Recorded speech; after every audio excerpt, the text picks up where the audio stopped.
Assalamualaikum warahmatullahi wabarakatuh. Perkenalkan, kami dari kelompok 5. Saya Mila Devita dan tentunya di sini saya tidak sendiri.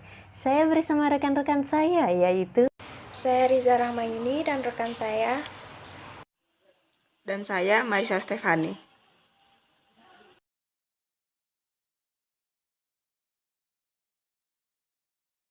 Jadi materi yang akan kami bahas di sini adalah mencari nilai arus tiap titik pada rangkaian paralel dengan menggunakan metode Gauss-Jordan.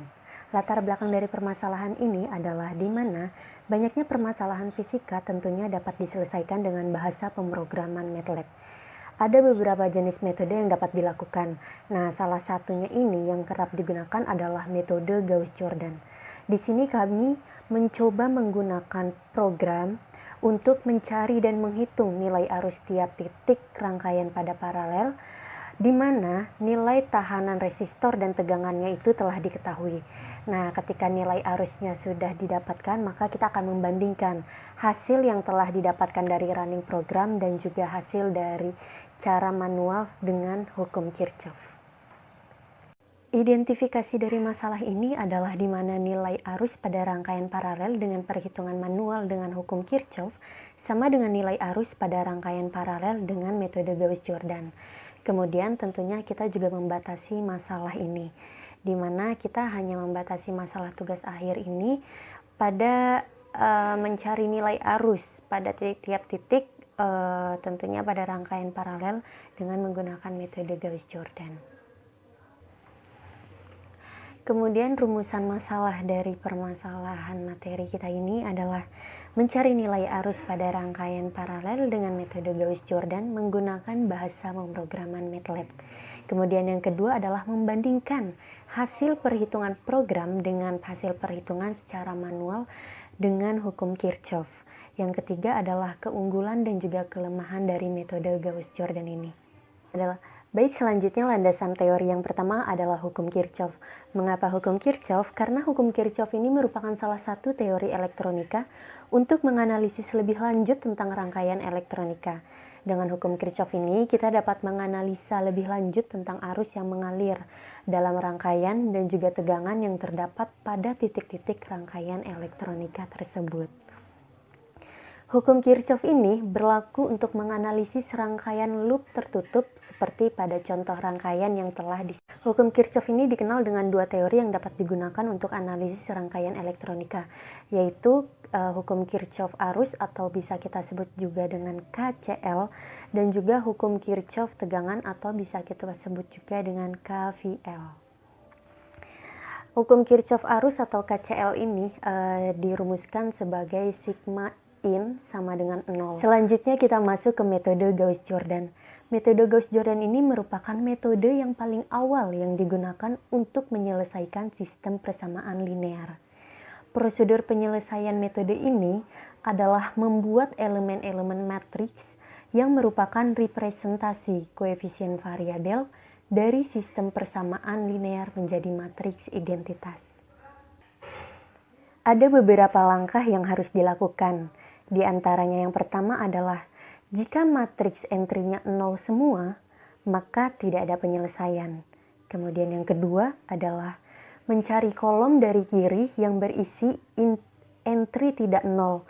Entry tidak 0 dalam baris pertama adalah 1. Kemudian yang ketiga adalah bila entry baris kolom pertama tidak sama dengan 1, maka dilakukan operasi baris elementer pada baris tersebut. Kemudian selanjutnya adalah untuk baris di bawahnya mengikuti langkah kedua dan juga ketiga. Kemudian entry di bawah baris kolom pertama dibuat 0 dan juga seterusnya. Kemudian selanjutnya, jika terdapat baris-baris yang memiliki entry semuanya 0, maka baris-baris tersebut berada di bawah baris-baris yang memiliki entry bukan 0. Kemudian setelah terbentuk matriks segitiga atas, maka lakukanlah substitusi untuk memperoleh penyelesaian sistem. Baiklah, saya akan melanjutkan presentasi dari rekan saya, di mana di sini saya membahas mengenai hasil dan pembahasan.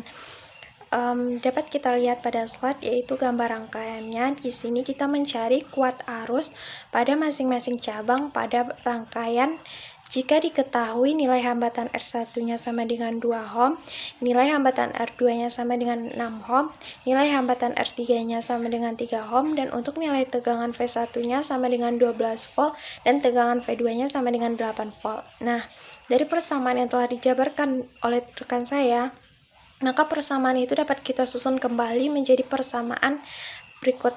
Dapat kita lihat pada slide selanjutnya, yaitu persamaan matrik. Di sini dapat kita lihat untuk matrik A, matrik B, dan matrik C. Yang akan kita cari itu yaitu matrik B. Nah, jika dituliskan dalam bentuk operasi matrik, maka dapat kita lihat pada slide, atau secara umum persamaan dari matrik itu dapat ditulis menjadi matrik A dikali matrik B sama dengan matrik C. Sehingga didapatkan persamaan dari kuat arus itu dapat dinyatakan menjadi matrik B sama dengan matrik A per matrik C. Selanjutnya yaitu sesuai dengan soal yang telah diketahui nilai R1, R2, R3, dan V1, V2-nya, sehingga matrik itu dapat kita tuliskan sebagai berikut ini. Dapat kita lihat pada slide. Nah, dari sini dapat kita tinjau kembali persamaan 1, persamaan 2, dan persamaan 3. Sehingga persamaan itu dapat kita jabarkan sebagai berikut, yaitu I1 dikali R1 ditambah I2 kali R2 ditambah I3 kali R3 sama dengan V1, I3 dikali R3, I3 ditambah I3 kali R2 ditambah I2 dikali R2 sama dengan V2, dan min I1 ditambah I2 ditambah I3 sama dengan 0. Kemudian kita masukkan nilai hambatan dan tegangan sehingga persamaannya itu menjadi sebagai berikut. Nah, dari persamaan itu kita lakukan proses eliminasi dan substitusi sehingga didapatkan nilai I1, I2, dan I3-nya. Berdasarkan hasil perhitungan, jadi didapatkan nilai arus pada setiap titik menggunakan perhitungan manual, yaitu nilai I1-nya sama dengan 1,4443 ampere, I2-nya 1,6665 ampere, dan I3-nya sama dengan min 0,2222 ampere. Yaitu pembahasan. Nah, di sini kita membandingkan kuat arus yang kita dapatkan menggunakan perhitungan menggunakan program MATLAB. Dapat kita lihat untuk nilai I1, I2, dan I3-nya, dan kuat arus yang kita lakukan menggunakan perhitungan manual, seperti yang saya jelaskan tadi. Nah, untuk berdasarkan hasil ini, dapat kita lihat bahwa perbandingannya itu tidak jauh beda dengan menggunakan program MATLAB dan dengan menggunakan perhitungan manual. Sekian dari saya. Saya akan melanjutkan presentasi dari rekan saya tadi. Di sini, dari semua yang dijelaskan oleh rekan saya tadi, dapat diambil kesimpulan bahwa setelah dibuat program untuk mencari nilai arus pada rangkaian paralel dengan menggunakan metode Gauss-Jordan dengan bahasa pemrograman MATLAB, dan setelah dilakukan juga pengukuran manual dengan menggunakan hukum Kirchhoff, dapat untuk rangkaian dan permasalahan yang sama, dapat dilihat bahwa nilai arus yang didapat juga hampir sama. Hal ini menunjukkan kevalidan perhitungan dengan bahasa pemrograman. Baiklah, berikutnya kelebihan dan kekurangan metode Gauss-Jordan.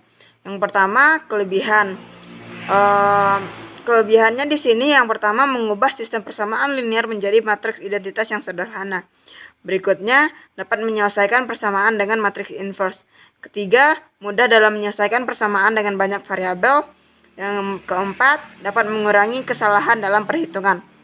Namun, di sini metode Gauss-Jordan juga dapat memiliki kekurangan, yaitu nilai konstanta yang dimasukkan terbatas. Yang kedua, pada keadaan tertentu tidak dapat menunjukkan nilai X secara langsung. Selanjutnya, berikut merupakan gambar dari flowchart yang kami gunakan untuk membuat program MATLAB. Di sini terdapat input I dan V, dan terdapat rumus Y sama dengan L per V dan X sama dengan U per Y. Nanti akan diperoleh hasil I, yaitu arus. Dan berikutnya ini merupakan lampiran dari program yang kami buat berserta dengan runningnya. Di sini hasil yang diperoleh yaitu bisa teman-teman lihat sendiri, ketika elemen dijadikan elemen matriks sama seperti elemen matriks yang dicari secara manual. Faktor ini juga ada faktor eliminasi Gauss-Jordan. Di sini terlihat eliminasi yang digunakan dan hasilnya. Sekian presentasi dari saya kembalikan kepada moderator.